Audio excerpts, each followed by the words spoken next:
Painting takes me to a different place mentally and emotionally. I often paint in the middle of the night because it's quiet and dark, and I can illuminate my area. This allows me to have a singular focus and to get out of my head, and then I'm only thinking about the paint on the canvas.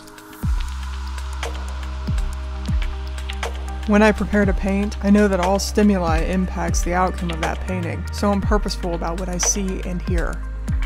I give my mind to the process, knowing that I must be patient and that I must not dread repetition or mistakes. As a graphic designer, I had the comfort of doing or undoing actions in a couple of clicks, but as a painter, I have the comfort of learned and necessary trust in myself, which is an invaluable life skill.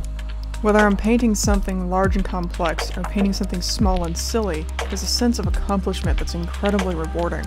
I've learned a lot about myself and my own limitations through painting, which has also given me confidence in other areas in life. I believe that anyone who wants to learn how to paint with a physical paintbrush should have the access to the knowledge to build that skill set. So I'm creating a lesson series about acrylic painting. This is the introduction to the beginner lessons of the painting series. Altogether, there will be 6 full paintings in the series, with 2 per skill bracket. And we'll be starting this journey by painting pixels. No masking, no taping, completely freehand. Pixel painting is a fantastic way to become familiar with paint and tools. It teaches patience and gives a clear guideline for progress that can combat physical limitations through practice and technique. The beginner series will cover things like paint consistency and types of paintbrushes. I'll talk about different kinds of brush cleaners and how certain materials react to canvas. I'll also talk about different ways to maintain your paintbrushes, which is very important, as well as exercises to improve the dexterity in your hands.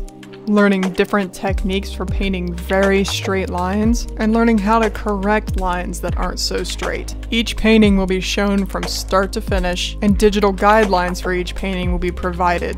I'll start with a very simple sprite from the game Fez, and then move to something a little more detailed and complex. It doesn't matter if you've never heard of the game, it doesn't matter if you've never picked up a paintbrush. Every Friday I'll release a video from this series until the series is completed. You're welcome to subscribe to follow along with the series, and if you have any further questions, you can send me a message or leave a comment below.